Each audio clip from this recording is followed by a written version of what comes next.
everyone, so now we're going to look at internal transfer requests.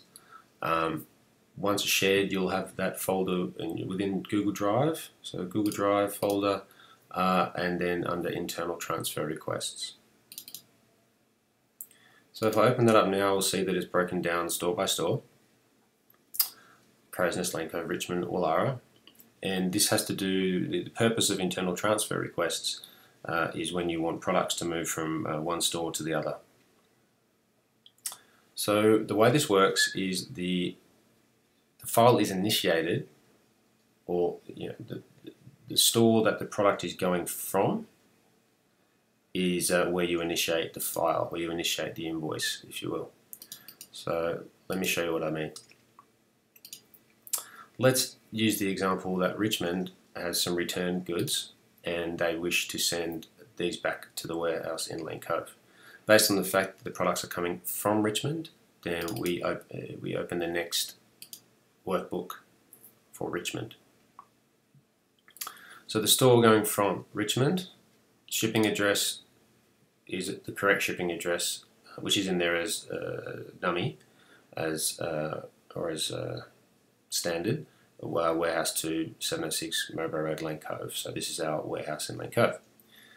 We'll use the example today that a basin and a toilet perhaps are being returned, one for X display and another as a return from a customer.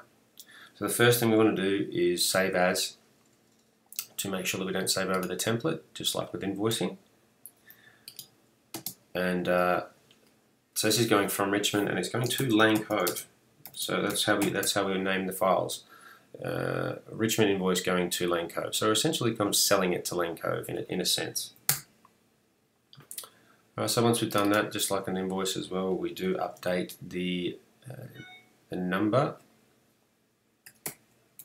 Okay, that's the internal transfer. IT in front of it, sorry. IT, there we are. Alright, the shipping date, let's just use today's date as the date. Inspected by. Alright, well, this will be the manager in charge at the time, and right now, in February 2015, that's Corey Pettit. So it's Corey's responsibility to have looked at these goods, ensured they're in good condition, to send them back in the internal transfer. So we'll say that a customer returned a Volo 3 toilet suite, and there's the supplier code. And we'll go to the next line and we'll say that perhaps an X display item, let's just say it's a basin, let's use Coco 40 as an example, is coming back from the display. Once we've done this, you remove the balance of the formulas that you don't need. Now the reason why the supplier code is handy is when the goods are returned either to the warehouse or if they're going from the warehouse out, it's quite often the case that these supplier codes will match what's on the product itself, and our codes won't correlate. So at least that way, when the person or manager is checking it's the right item, they can cross-check this document. We'll just do one of each. Now, based on the fact that Volo 3 is coming back from a customer, then we can use a dummy invoice here and say that customer invoice number 701100. They're returning it. However, this Coco 40 is coming back from the display, so really that doesn't have a related invoice number, so that doesn't need to be filled. The reason for the transfer, if an invoice number is present, then we know what the reason for the transfer is. It's been a customer return. You may wish to put that in there as well. Now this, we write in here that was X display. And this is important from an administrative point of view because when something comes back from X display, it needs to be added back into our stock levels. So this is a very important thing to note. This information is critical. Okay, once this is done, this is pretty much the end of the road for what the in-store people or staff need to do as far as adding things onto this. Now, you may just wish to save this file if this might not be a complete file yet, and you may wish to add to it until you have more on this, or there might be some urgency in terms of getting it back. So when you're ready and when you wish to request this transfer, you must print it or save it as a PDF. Just save it into a dummy location. It doesn't matter, it's a temporary file. And you need to communicate what you want done to the warehouse, and you also need to, the information also needs to be made aware to administration and management. So primarily, because this is going back to Lane Cove or to Lane Cove, shipping must be notified. Okay, because the shipping is going to go to the shipping staff, and orders must also receive this information. So another situation where orders must be copied. We're going to attach the file.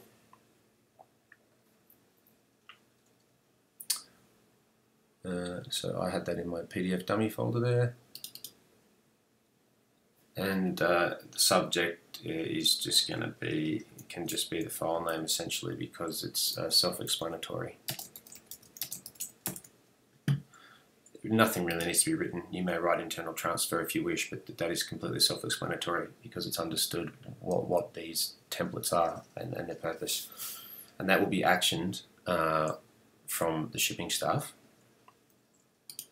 Once complete, once sent and an invite has been added to the calendar in terms of the pickup of the goods.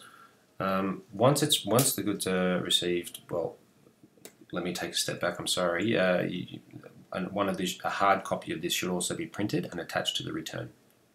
So attached inside one box of the return. So print to your local printer and attach it in some way to the goods themselves. Now, once received back into wherever the return location may be, then the inspecting manager will essentially go onto the soft copy and receive these goods. So in general circumstances at present, this will be higher management. The shipping information must also be entered. So when the booking is made via the warehouse, via the shipping staff, then they will enter the shipping information here, and they'll enter the method of shipping and the consignment number. Now, I'll just close this one off. So I do want to show an example of going the other way. Alright, so let's say that it is Lane Cove sending out to a store. Everything is essentially the same. So let's say this is Lane Cove to ACS Richmond. 229 Swan Street.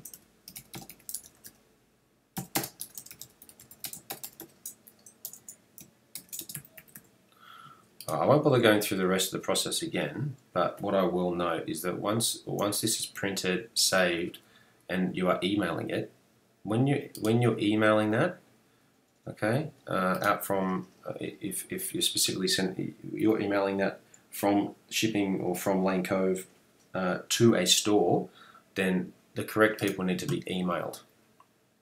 Alright, so shipping doesn't need to be emailed in that scenario because shipping is the Lane Cove staff. So it's important to notify the manager in charge, Richmond being Corey Pettit at the moment, and orders. So any store you're sending to, the manager must be notified, and any other relevant staff. When a store is sending back to Lane Cove, shipping and orders. Hope that makes sense. If it doesn't, matt@acsbathrooms.com.au.